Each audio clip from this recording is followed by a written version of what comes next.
Good morning, hello. Morning. Dear me, come on, someone's been up for hours. I'm sorry, I do apologise for holding the FT here. It's just I was reading City FM, but I had something to write on, so I wrote on the FT. That's my excuse. I find this absolutely fascinating when you're dealing with crowdfunding. After all, I wake up yesterday, we found we're not doing crowdfunding, crowd fraud on a huge scale, known as FIFA. Brilliant. And I think there's an awful lot we can actually learn from that as to how we can extract so much money from people for generations without anybody noticing. But it's actually fascinating to actually see just how much money could be absorbed by those people. And no one's even questioned it for years. Brilliant. So we have to do is exactly the same. Let's put things into some perspective. For those that know me, I'm a sad old historical git in all sorts of different ways. I was noticing actually that the first form of crowdfunding I came across actually was in Rome. And where they were actually getting together, and you could actually crowdfund for groups of slaves. Excellent value, but obviously it had a certain life limiting to it on the basis your slaves eventually died. But the ability to be able to actually crowdfund, there's nothing new about it at all, is there? And of course, when you take crowdfunding to its logical extent, it's called a stock exchange. Because by accident, some idiot has actually tried to reorganise it and actually try and make it mainstream, covered it in regulation, and allowed it to be run by a bunch of serious gits in red braces who allow it to make money for themselves and not for the end client, which is really quite astonishing. My point is actually that there is nothing new in terms of what we're trying to do, it's how we're going to go about it. And actually what we're doing is really going to be more revolutionary because we're actually improving on what was there. Let's just go back a few years, and I would suggest to you that actually the United Kingdom had a lot more in terms of financing available to it just a few years ago. And we forgot what to do. In 1945, rather perversely, there were 45 stock exchanges in this country. 45. Most places you go to which had them wouldn't even know that they had them. Now, most of them were pretty useless. But actually, 6 or 7 of them were quite good. They were the regional stock exchanges. The last one closed in Glasgow in 1992. I remember going. And of course, what is the purpose of a stock exchange? Exactly the same purpose as anyone doing crowdfunding, which is actually to raise money for a business in the most cost-efficient and effective manner. Except what they were doing, just doing it on a regional and local basis for local businesses. In Glasgow, the Gorbals Gravitational Water Company, yes, it existed. Actually, it still exists, actually, it's now part of Scottish Water. But the good burghers of Glasgow raised just over £2,000 to try and establish if there was water in Gorbals. They had to drill an awful long way down to get through other stuff like iron brew and other bits, but eventually they did actually find water. But that was the point of it, getting the local good burghers to raise money for those local facilities. Eventually, of course, all those local stock exchanges shut down. Why? Because they were inefficient, didn't do anything, didn't raise money. It's not true, actually. They shut down because the London Stock Exchange shut them down. Why? Because the London Stock Exchange has a perverse mechanism of trying to raise money and operate itself. And that is, of course, something I deeply disapprove of, known as share trading commissions. So that actually stockbrokers can make as much money as possible out of trading shares. Not actually making any money for you, but trading shares, i.e. making money for themselves. So local stock exchanges didn't actually do much share trading. Why? Because they're small companies. Small companies don't trade their shares very often. No shit, really. So they shut them all down because they weren't doing many share transactions, and they now create the London Stock Exchange. For a while it had a big enough ego to call itself the International Stock Exchange. It is the most international market in the world, but not very international, frankly, except it's got a lot of overseas companies on it, which probably come from Central Asia and wouldn't get listed on America because their directors would be arrested for doing so.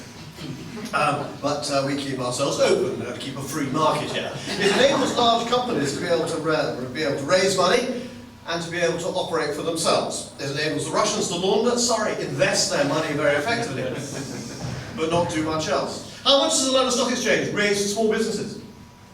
Nothing. Zero. The AIM market was started by 6 of us actually in Glasgow.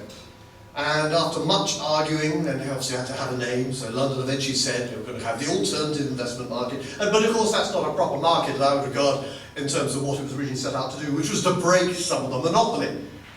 Because remember, when we now look back and you see these lovely pictures of the city as it used to be, halcyon pictures of those halcyon days of sepia pictures of what it used to be like. When you had gentlemanly broking, brilliant, yes, brilliant. Just question that for a second. Of course it was gentlemanly broking, because there weren't any women. It was also white, remarkably. And if you went into the back office, it was also white in terms of socks. because it was classist. You know, if you came from a certain area of London, you went into the back office, which was either in the basement or the attic. If you came from the West End and your father was either in a certain regiment or went to a certain college, then you could work in the front end. If you were very thick, you went to work for Lloyd's. And so that was the way it worked. It was also divided by religion. If you were Catholic, if you were Jewish, if you were Protestant, there were firms there for you. It wasn't advertised on the outside, it's just you became quite aware how quickly you could rise in a firm or not.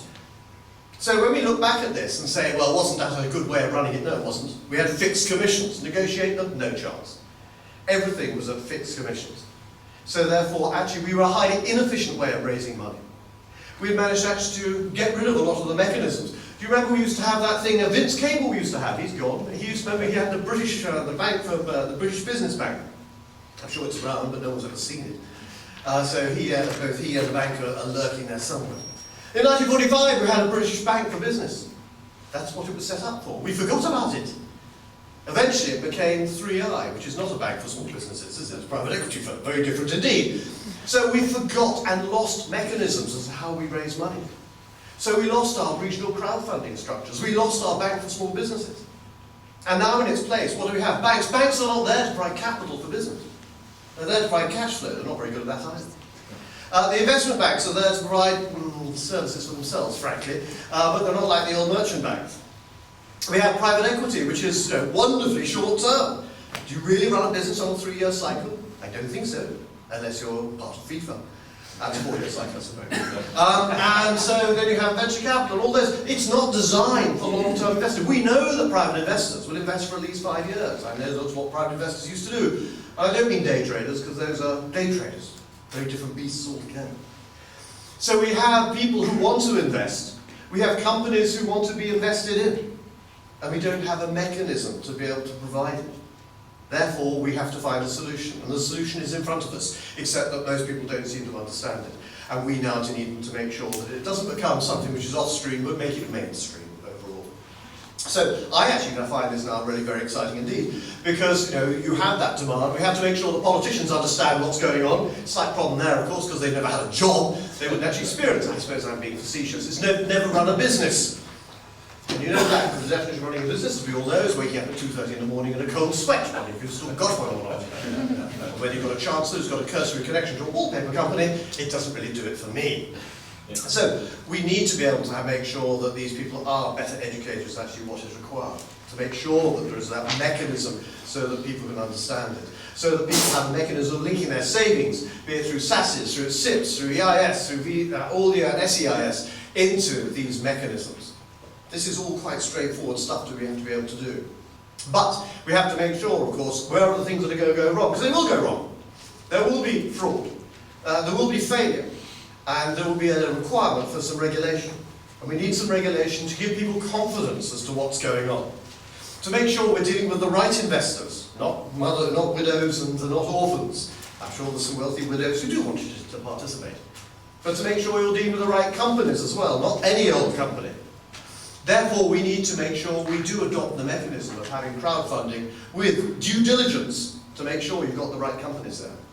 With proper controls to make sure you've got the right investors there. And the right levels of advice there. Set at the right sort of levels. All of those mechanisms. And of course, now we have the great advantage, which the Romans didn't have. We didn't have in 1945. We didn't even have a Big Bang. We now have, of course, technology which allows us to be able to do so. And to tap into something which actually enables people not to invest, but you can't make it entertaining, that would be too flippant. But you can make it engaging, so people understand it, they make it interesting. One of the great things you've done at City AM is you've made business engaging for people. So people can pick up a paper very quickly, get hold of the news and understand it, and be briefed on what's happening.